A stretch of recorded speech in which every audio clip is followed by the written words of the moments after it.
ये तस्वीर देख लीजिए आप, एक तरफ वो जो अंतर्राष्ट्रीय हवाई अड्डा है और वहां पर वो जो हेलीकॉप्टर्स जहां पर सब पार्क है, हैंगर वाला इलाका जो दिख रहा है, वहां की तस्वीर आप देख रहे हैं। और ये माना जा रहा है, कयास ये लग रहा है कि जिस तरीके से एयरपोर्ट पर उड़ानें फिलहाल रद्द की गई हैं, ये दरअसल एक विंडो है जो खोली गई है। जो मंत्री और केपी शर्मा ओली, उनको जो कहा जा रहा है कि वो अब नेपाल में रुक नहीं सकते और उनके पास कोई और रास्ता बचा नहीं है, उनको नेपाल छोड़कर जाना होगा, तो उन्हीं के लिए ये एक विंडो खोली गई है ताकि जल्द से जल्द उनको नेपाल से बाहर निकाला जाए।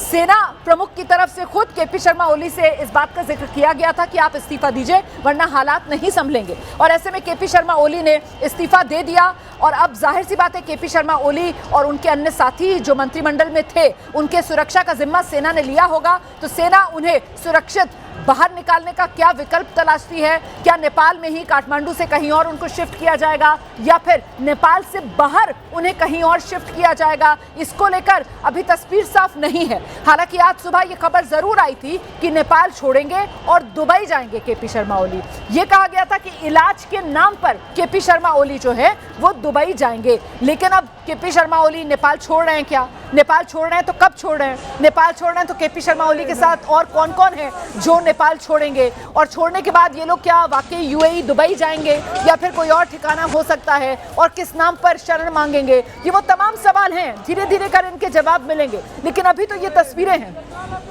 और ये तस्वीरें बता रही हैं कि नेपाल में कैसे गुस्से की आग धधकी। ये तस्वीरें बता रही हैं कि कैसे आंदोलनकारियों का गुस्सा सातवें आसमान पर था। ये तस्वीरें बता रही हैं कि आंदोलनकारियों ने मंत्रियों के आवास से लेकर जो नेता थे, उनके जो कारोबार से जुड़ी इमारतें थी, उनसे लेकर नेपाल की संसद तक को फूंक डाला, आग लगा दी, सब कुछ जलाकर खाक। आशीष, अपनी बात पूरी कीजिए। देखिए, आप ये बड़ा एक दिलचस्प फैक्ट है कि पिछले 1-1.5 दशक में ये 8 सरकार पहले बदल चुकी थी रोमाना, और ये नवी सरकार है, 9th गवर्नमेंट जो है वो it has come down. KP Sharma Oli को इस्तीफा देना पड़ा। नेपाल, बांग्लादेश, श्रीलंका, पाकिस्तान, इंडिया के इर्द गिर्द देखिए जिस तरह से इस तरह की अस्थिरता तमाम देशों में हो रही है, और जिस तरह से लोग नाराज़ होकर के अपनी ही सरकारों के खिलाफ, इन पर आरोप क्या था? करप्शन का। जैसा मैं आपके पहले कह रहा था, विनाशकाले विपरीत बुद्धि, इन्होंने 26 सोशल मीडिया साइट्स को बैन कर दिया, और यूथ उसके खिलाफ प्रोटेस्ट पर जब निकल कर आया तो इन्होंने पूरा का पूरा ब्लेम डाल दिया कि सिर्फ बिकॉज सोशल मीडिया को हमने बैन किया था इसलिए यूथ हमारे खिलाफ। जबकि सच्चाई ये कि जगविंदर पटियाल भी वहाँ लगातार दिखा रहे हैं, एक के बाद एक कई दिनों से लगातार हजारों की संख्या में जो छात्र या तो सोशल मीडिया पे थे या जो अब सड़क पर उतर आए हैं, उन्होंने इन पर करप्शन का चार्ज लगाया था। 1 नहीं, 2 नहीं, 3 नहीं, सैकड़ों ऐसे करप्शन चार्जेस थे जिसको लेकर के ये बड़े बड़े करप्शन के आरोपों से घिरी हुई थी केपी शर्मा ओली सरकार। मैं आपको 1-2 चीज़ें बताता हूँ। लैंड स्वैप इन्होंने अग्रीमेंट किया था हिस्टोरिक गिरी बंधु टी एस्टेट का, उसमें हजारों करोड़ के घपले का आरोप लगा।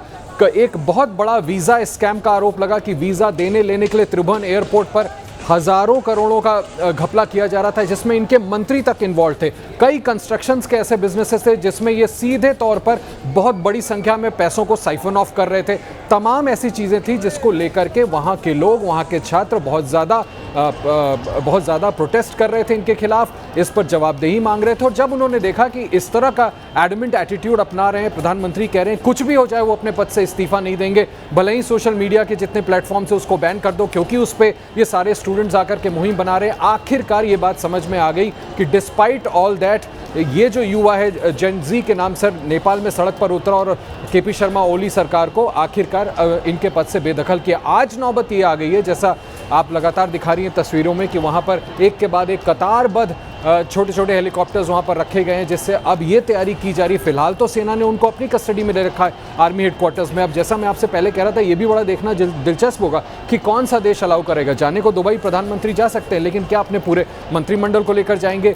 लोग सवाल उठा रहे हैं भारत, मुझे लगता नहीं कि इतना आसान है भारत के लिए फैसला करना। आखिर जाएंगे तो जाएंगे कहाँ? दूसरा सवाल आपने कहा कि क्या नेपाल में ही काठमांडू से किसी और जगह इनको शिफ्ट किया जा सकता है? मुझे लगता है वो बहुत खतरे का सौदा होगा। अगर नेपाल में ही रखना है तो हो सकता है कि सेना अपने संरक्षण में ही रखे। So it is a very tricky situation, बहुत डिफिकल्ट सिचुएशन है। अब ये देखना होगा कि आखिर किस तरह से समन्वय बिठाया जाता है, क्या कोई कमेटी गठित करती है, सेना पूरी तरह से अपने देश को कंट्रोल में लेती है और उसके बाद जो प्रोटेस्टर्स उनसे बात करके कोई समन्वय समिति बने, कोई साझा समिति बने जो कि आगे का रूपरेखा तय करे, कोई इंटरिम गवर्नमेंट को इन प्लेस किया जाए, वो कैसे वर्कआउट होगा, ये बड़े सवाल हैं। लेकिन इस बीच कम से कम ये बड़ी खबर है अभी जो हमने अपने दर्शकों को दिखाई कि ये बहुत बड़ा डेवलपमेंट है। जैसे मैंने आपसे कहा पिछले 1-1.5 दशक में ये नवी बार है, इतना डिस्टेबल वहाँ का पॉलिटिकल सिस्टम रहा है पिछले कुछ सालों में कि नवी सरकार पिछले 1-1.5 साल में गिर गई। ये बात जो आप कह रहे हैं कि साहब देखिए किस तरीके से ये नवी सरकार और चंद सालों के भीतर भीतर इतनी उथल पुथल सियासी तौर पर, इसको लेकर भी कहीं ना कहीं वो नाराजगी और गुस्सा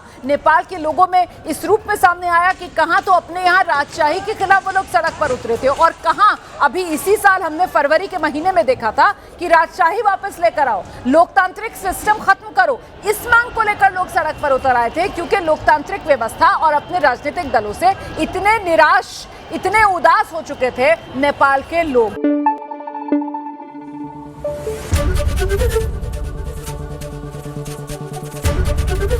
एबीपी न्यूज आपको रखे आगे।